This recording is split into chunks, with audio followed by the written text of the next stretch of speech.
ब्रह्मपुर स्थित नीलकंठ नगर सरस्वती शिशु विद्या मंदिर 42तम वार्षिक उत्सव में सामिल होते मुख्यमंत्री मोहन चरण माझी। राष्ट्रीय स्वयंसेवक संघर प्राक्तन प्रांत संघचालक माननीय शिवराम महापात्र अक्लांत उद्यम गढ़ी उठिथिबा एही शिशु मंदिरटी भारतीय संस्कृति और परंपरा को मूलभित्ति रूप में ग्रहण करी तार उत्तम शिक्षा परिवेश और गुणात्मक मानर शिक्षा प्रदान पाई राज्य में एक स्वतंत्र परिचय सृष्टि करिछि। विद्यालयटी दीर्घ 35 वर्ष धरी पिलामानकु जड़े जड़े उत्तम मनीष भावे गढ़िबार जो महत्वपूर्ण दायित्व निर्वाह करुछि ताहा सरकारक विकसित ओडिशा संकल्प को साकार करिबारे बड़ भूमिका ग्रहण करिबा बोली मुख्यमंत्री मोहन माझी कहिथिले। पिलांक भविष्यत चिंता करिसेंती मुख्यमंत्री मोहन माझी।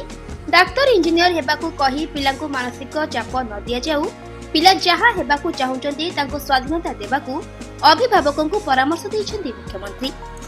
ब्रह्मपुर सहर वृद्धि निश्चित भाव में ब्रह्मपुर सहर रास्ता को चौड़ा करने ये तो 6टी रास्ता को आम प्रथम टेकअप करूँ टिके टिके तार एक्सपांशन हम चौड़ा हम और से पाखापाखि 53 कोटी टंका गोटे अमाउंट व्यवस्था कराई काम आरंभ किंतु संपूर्ण भाव में ब्रह्मपुर को एक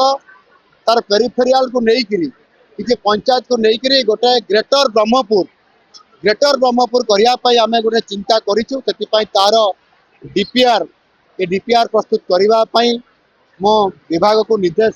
या पर गला मुझे देवी ता आगु केवल से सिटी उपर जदिव डीपीआर कर ग्रेटर ब्रह्मपुर ये गोटे कर आगामी दिन में निश्चित भाव में ये ब्रह्मपुर सहर को आहरी अधिक गुरुत्व दिज्व जहाद्वारा मुझे कहती जे एठिकार प्रतिभा को आठिकार लोक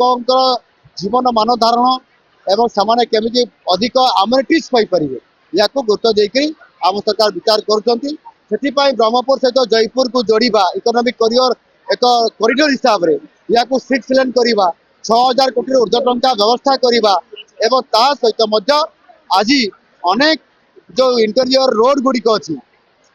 दक्षिण रु पश्चिम पूर्वर पश्चिम एवं उत्तर रु पूर्व पर्यंत सबू अंचल को ये कवर करने आम पाखापाखि प्राय 45,000 कोटी टंकार एक बड़ गोटे पैकेज करूँ जो केंद्र सरकार भी आम वार्स डिपार्टमेंट को सिग्नाल देते ये अर्थ ओडिशा खर्च हम आले भित्तिभूमि क्षेत्र में ओडिशा निश्चित भाव में बहुत आगे रो कि शिल्पायन कहतु कि प्रति क्षेत्र में ओडिशा बहुत आगे रमर जो योजना अच्छी समृद्ध ओडिशा ता पूरण हो पार। ब्रह्मपुर लड़किशोर पात्र रिपोर्ट रियो न्यूज।